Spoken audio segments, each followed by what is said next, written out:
Weapon 29er naman mga guys no ang ating lilimpyuhan dahil nga daw sobrang higko na. Syempre atin naman itong uti-utihan para naman magkikinang-kina ang kanya mga pisa-pisa. O diba? Ang ganda di puta. Hello mga morning sa inyo mga guys no. So ayan na, meron dinala sa atin na isang bike na kulay pula. O alam nyo ba yung brand yan? Weapon yan mga guys no, na 29er. So dinala sa atin ni Idol kasi nga daw malaba ang kanyang hydraulic hose. Kailangan na natin itong bawasan kasi nga para hindi magkukulong. Magkukulong gidya. Gago! So dahil nga mga guys no, matagal na itong tinambak ni Idol at hindi ginamit, gusto niya daw ito palimpyuhan sa atin kasi nga medyo hindi na daw maganda paglibot-libot ng kanyang mga biring-biring. Ate wala ta duwa-duwa, baklason tanay para magkalauting kayang iya nga mga pisa-pisa di puta. At dahil nga mga guys no, natanggal na natin yung dalawang gulong-gulong, kailangan muna natin ito palusin ang kanyang pingyo no. So nakita nyo naman, ala binubutong ko pa lang para mahigko na. No nabuksan ko, ala sobra kahigko gidya bala. At dahil nga ni mga guys no, bagong gabot lang tayo ng aking ngipin. So ito, pinabuligan ko kanina kay Bunso sa paglubad ang kanyang ang nag-iipit sa kanyang biring-biring kasi nga medyo matigas. So ayan, nabaklas na namin. So ito na yung mga unod niya. Kailangan na natin ito mga guys no, babanlawan. Oo, babanlawan, huhugasan pa pala.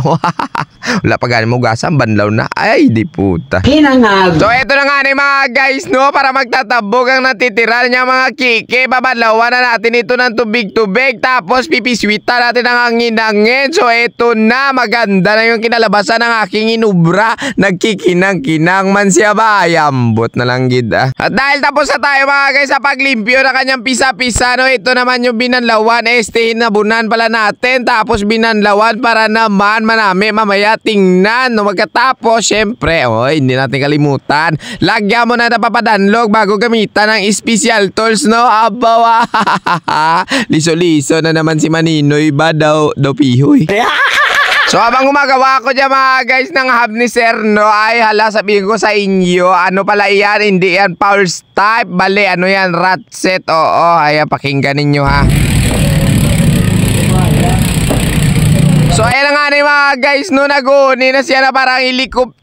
So ito na ginawa natin, binalik na natin ang kanyang pingyon, puli, tapos sinalpak na dito yung kanyang gulong-gulong sa likodan no. At syempre magtatakot tayo ng bottom bracket, hindi natin lagyan, lalagyan pala natin ng papadanlog.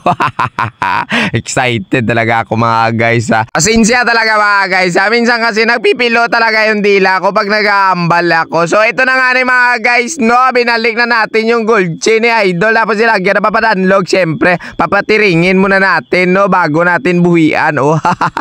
At dahil nga mga guys no, hindi na natin masakop kanina sa pagbadbad ang kanyang head parts. So ito na, sinunod na natin no, para naman hindi tayo madudugayan.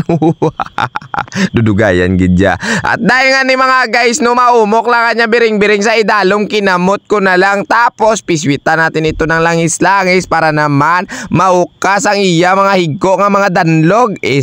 Danlog ba yung kiki? Ay, damak. Gago! So yan na nga ni mga guys no, malimpyo na siya. Malilalagyan na natin ito ng papadanlog. Syempre pati yung mga biring-biring niya sabay dito gulo-gulo para naman mababalik na yung purma niya, para mamaya pagtingin natin abaw bike itya itsura. Ala lang magkabayo na kay bike na gani animal. Wow!